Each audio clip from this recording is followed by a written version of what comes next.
Assalamualaikum warahmatullahi wabarakatuh. Selamat pagi kepada Ibu Estui Darwati SEMSI selaku dosen pengampu mata kuliah studi kelayakan bisnis. Perkenalkan, kami dari kelompok 5 dengan produk bernama Lokumades dengan tagline sate donat dengan banyak pilihan rasa karena hidup adalah pilihan. Pada kesempatan kali ini, kami akan mempresentasikan hasil kerja tim kami, yang mana tim kami beranggotakan Apong Nurrohmah, Dina Novita Effendi, Karisma Istiqomah, Nazila Indah Zulfa, dan Rangga Saka Pradana. Pembahasan yang akan kami bahas yang pertama adalah gambaran umum mengenai Lokumades. Kemudian kami juga akan membahas aspek-aspek dimulai dari aspek hukum, lingkungan, pasar dan pemasaran, teknis dan operasional, keuangan, ekonomi, sosial budaya, dan lingkungan. Kami juga akan membahas mengenai hasil analisis SWOT, yang terakhir kami akan membahas kesimpulan. Baik, di sini saya akan sedikit menjelaskan apa itu produk Lokumades. Lokumades ini adalah salah satu dari sekian banyak usaha di bidang kuliner. Usaha ini didirikan pada bulan November tahun 2021 bertempat di Subang, Jawa Barat. Pendiri usaha ini yaitu 5 orang mahasiswa STIS Sutatmaja Subang. Di antaranya yaitu Apong Nurrohmah, Dina Novita Effendi, Karisma Istiqomah, Nazila Indah Zulfa, serta Rangga Saka Pradana. Kami berlima merintis usaha ini karena terinspirasi dari donat Jeko, lalu sedikit memberi variasi yaitu menjadikannya sate donat. Dengan harga yang mudah dijangkau oleh semua kalangan dan varian rasa yang bermacam-macam, kami yakin bahwa usaha yang akan kami rintis ini bisa besar seperti perusahaan Jeko. Baik, selanjutnya di sini ada visi dan misi. Yang pertama yaitu visi, menyediakan menu yang lezat namun tidak mengesampingkan kandungan gizi agar pelanggan tetap sehat dan menjual makanan terbaik dengan harga yang lebih terjangkau agar dapat dinikmati semua kalangan. Yang kedua misi yang pertama yaitu menciptakan produk donat yang bervariasi dan tidak monoton agar konsumen tidak bosan. Yang kedua selalu menggunakan bahan baku berkualitas untuk menciptakan donat yang terbaik. Yang ketiga memperhatikan kandungan gizi yang terkandung dalam bahan baku sehingga tercipta donat yang sehat dan dapat dinikmati oleh semua orang. Yang keempat membangun perusahaan yang mandiri dan tak bergantung pada pihak-pihak tertentu. Yang kelima yaitu mengikuti perkembangan usaha serupa yang ada di pasaran agar tidak kalah saing.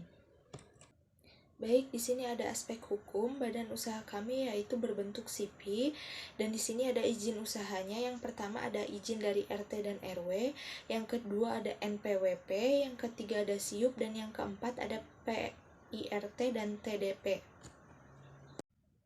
Selanjutnya di sini ada aspek lingkungan.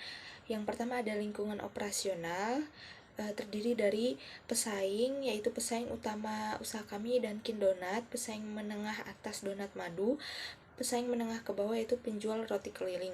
Yang kedua ada pemasok kami yaitu berasal dari pasar tradisional. Yang ketiga ada pelanggan, yaitu untuk semua kalangan baik siswa, mahasiswa maupun masyarakat umum.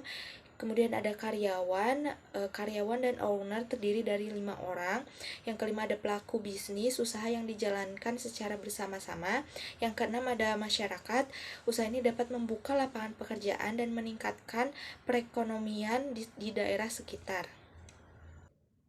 Aspek lingkungan yang selanjutnya yaitu ada lingkungan industri. Yang pertama yaitu ada kekuatan pemasok, harganya yang sangat terjangkau tetapi memiliki kualitas yang baik sehingga membuat donat yang kami buat menjadi lebih berkualitas. Yang kedua ada persaingan, usaha donat ini beroperasi di tempat yang cukup strategis yaitu di pinggir jalan yang tentunya pasti akan menciptakan persaingan antar pedagang. Yang ketiga ada kekuatan pembeli, produk ini bisa dinikmati oleh semua kalangan usia baik anak-anak maupun orang dewasa. Yang keempat ada barang substitusi, produk yang bisa menjadi ancaman bagi usaha kami yaitu roti keliling yang dijual dengan harga murah. Yang kelima ada hambatan. Untuk saat ini hambatan yang paling utama yaitu adanya COVID-19 serta banyaknya pesaing yang menjual donat dan kuliner lainnya. Berikutnya saya akan membahas mengenai aspek pasar dan pemasaran. Yang pertama ada strategi bauran pemasaran, meliputi produk, price, place, dan promotion. Produk Lokumades dengan berbagai varian rasa, price, strategi harga dari usaha Lokumades ini menggunakan cost-based pricing. Kemudian ada place, berlokasi di Jalan Otto Iskandar Dinata nomor 76 Karanganyar, Kecamatan Subang, Kabupaten Subang, Jawa Barat. Promotion, kami menggunakan strategi promosi menggunakan sosial media seperti Instagram, Facebook, WhatsApp, dan banner.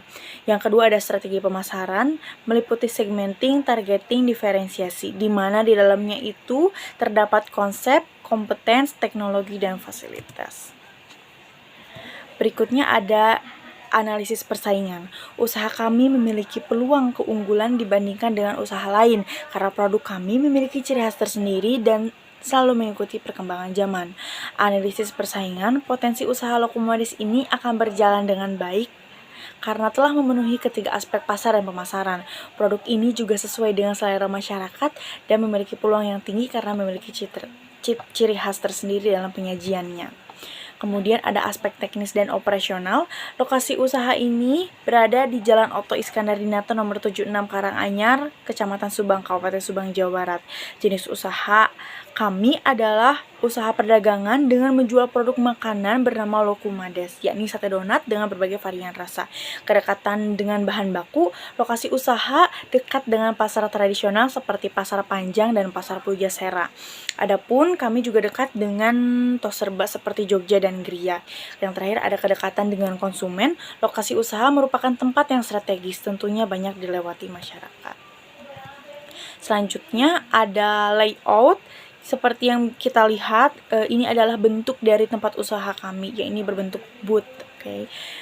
Di sampingnya ada proses produksi dan teknologi dalam usaha.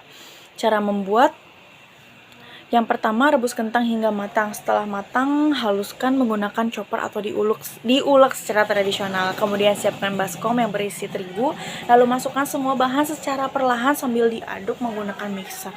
Kemudian aduk terus hingga merata dan kalis. Setelah adonan kalis, diamkan kurang lebih 30 menit sampai 1 jam sampai mengembang. Setelah adonan mengembang bentuk seperti donat, lalu diamkan kembali hingga mengembang. Setelah donat mengembang, lalu digoreng di minyak panas dengan menggunakan api yang sedang cenderung kecil hingga matang. Setelah matang, tiriskan lalu tusuk menggunakan tusuk sate dan diberi topping sesuai selera pelanggan.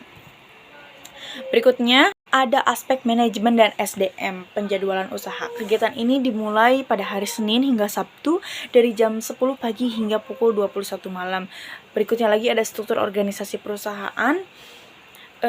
Puncaknya adalah pemilik perusahaan. Di bawahnya ada Apong Nurrohmah sebagai manajer produksi. Kemudian ada Rangga Saka Pradana sebagai manajer keuangan.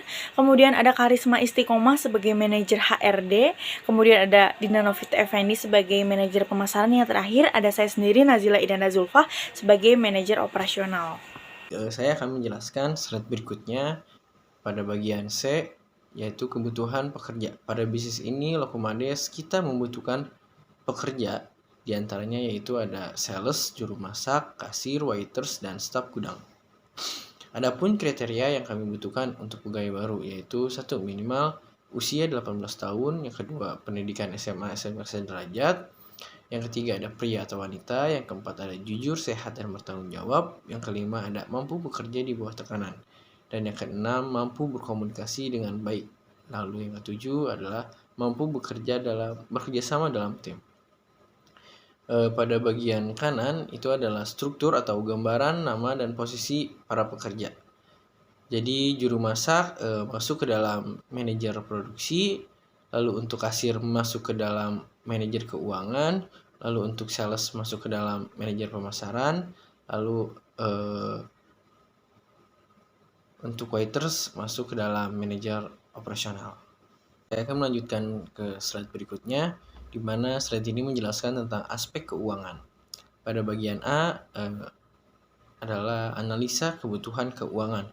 Modal awal berasal dari dana pribadi pemilik usaha. Dan pada bagian B, analisa kebutuhan investasi, dibutuhkan dana sebesar 5 juta untuk pra-investasi atau perizinan. Bisa kita lihat ya, di sebelah kanan ada tabel kebutuhan investasi yang terdiri dari sewa tanah, biaya food, booth, lalu ada kompor gas, dan lain-lain. Saya akan melanjutkan ke slide berikutnya, di mana slide ini di sebelah kiri adalah tabel lanjutan yang tadi, yaitu kebutuhan investasi. Jadi total dengan jumlah total aktiva tetap sebesar 21.774.000. Dan pada bagian C ada analisa kebutuhan model kerja. Dibutuhkan dana sebesar estimasi 9.250.000.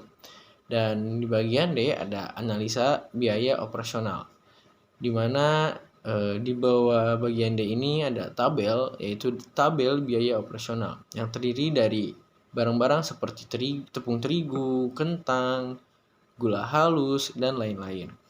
Untuk slide berikutnya saya akan menjelaskan. Di slide ini di sebelah bagian kiri atas ada lanjutan dari tabel sebelumnya, yaitu tabel biaya operasi dengan total biaya operasinya adalah 374.000. Dan pada bagian kanan ada tabel biaya perlengkapan pendukung operasional yang terdiri dari label makanan, gas, packaging, tusuk sate, dan plastik. Jadi total biaya operasional pendukung sebesar 255.000. Total biaya operasional Lokumades ini perharinya yaitu 653.000 untuk 1 bulan, maka total biaya produksinya yaitu 19.590.000. Kemudian untuk total produksi dalam 1 tahun yaitu 200.358.000. Baik, pada slide berikutnya ini menjelaskan tentang tabel estimasi penjualan tahun 2022 dan 2023. Untuk estimasi penjualannya, Lokumades ini menjual dengan harga 12.000, namun menambah harga yang berbeda tergantung topping yang dipilih oleh pelanggan. Asumsinya penjualannya naik 105 dari tahun sebelumnya. Nah, selanjutnya saya akan menjelaskan mengenai analisis pendapatan. Di bawah ini ada tabel analisis pendapatan tahun 2022 dan 2023 dalam rupiah. Nah, di sini ada produk penjualan. Di sini ada pendapatan tahun 2022 dengan total 626.400.000, sedangkan pendapatan di tahun 2023 yaitu 689.040.000.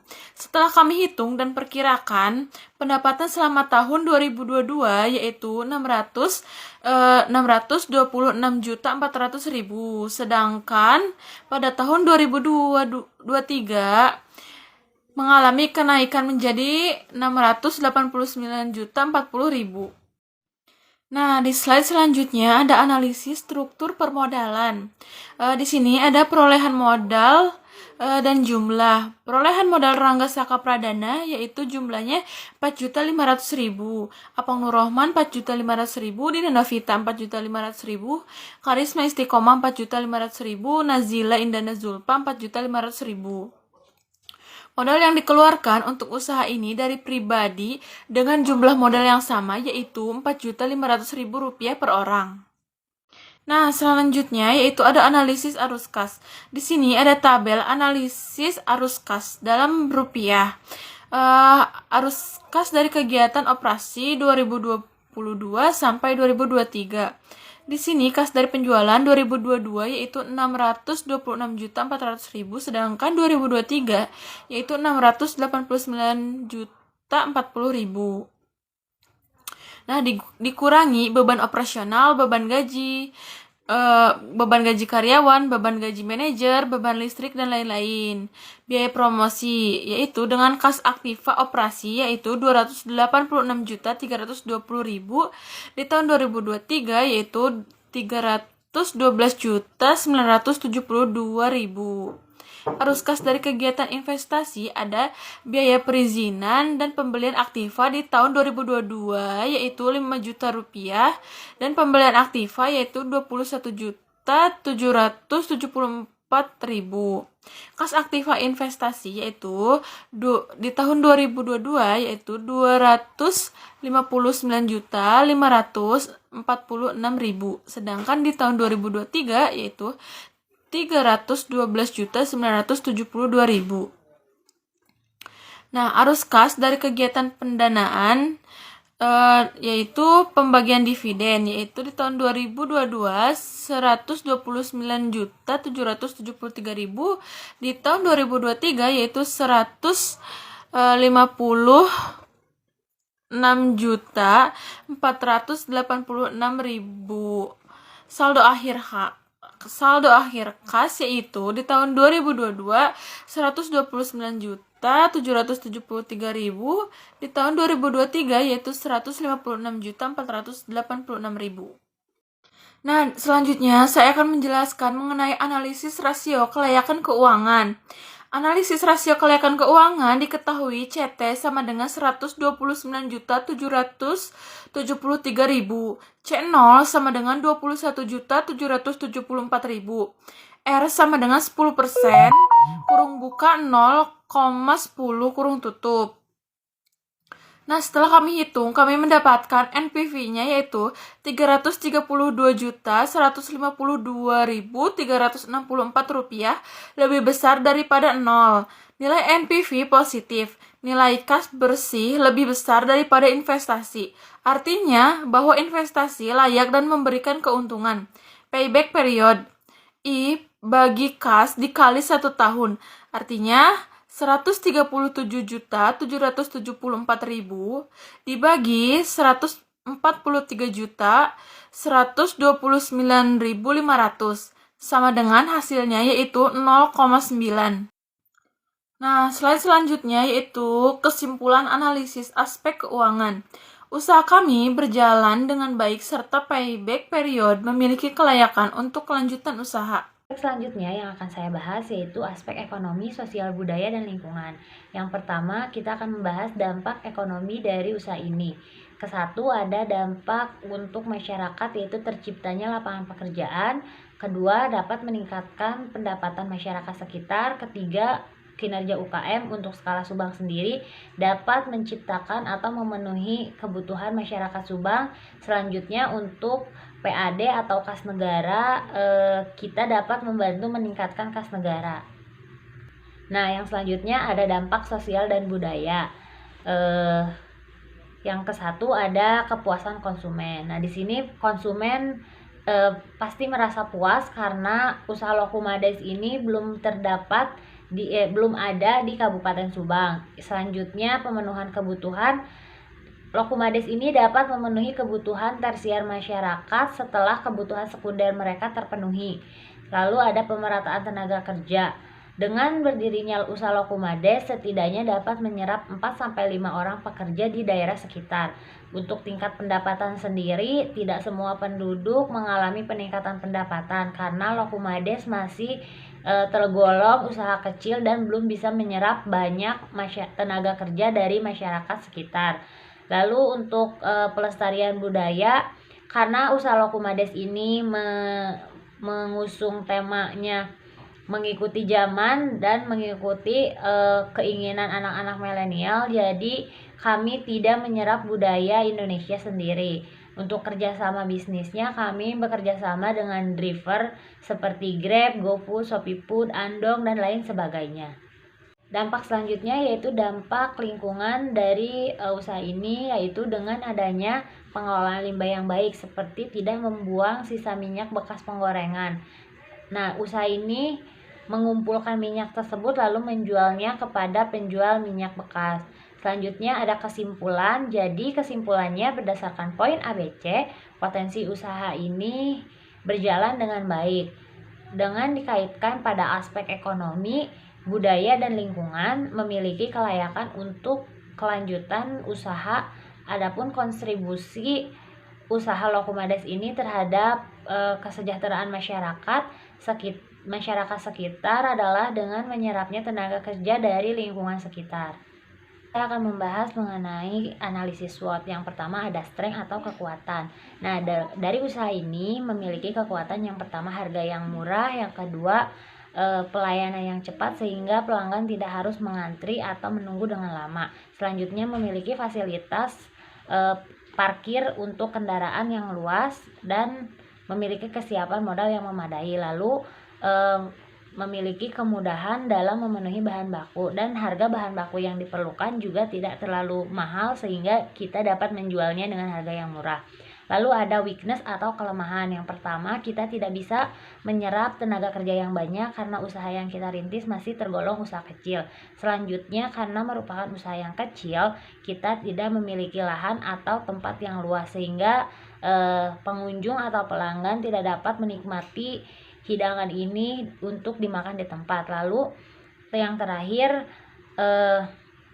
kita hanya menjual satu varian menu atau satu produk saja yang berupa makanan. Analisis SWOT selanjutnya yaitu opportunity atau peluang. Yang pertama, memiliki peluang karena hanya sedikit pesaing. Selanjutnya, memiliki banyak varian rasa sehingga pelanggan tidak akan bosan untuk selalu membeli produk kami. Lalu lokasi usaha yang strategis, dekat dengan kampus, lalu sekolah-sekolah dasar dan dekat dengan jalan raya. Selanjutnya, harga yang berani bersaing dengan pasar, target market yang luas, dan dapat membuka franchise untuk menambah pendapatan. Selanjutnya ada trends atau ancaman. Nah, ancamannya yaitu resiko yang besar atas usaha yang bersifat plagiarisme.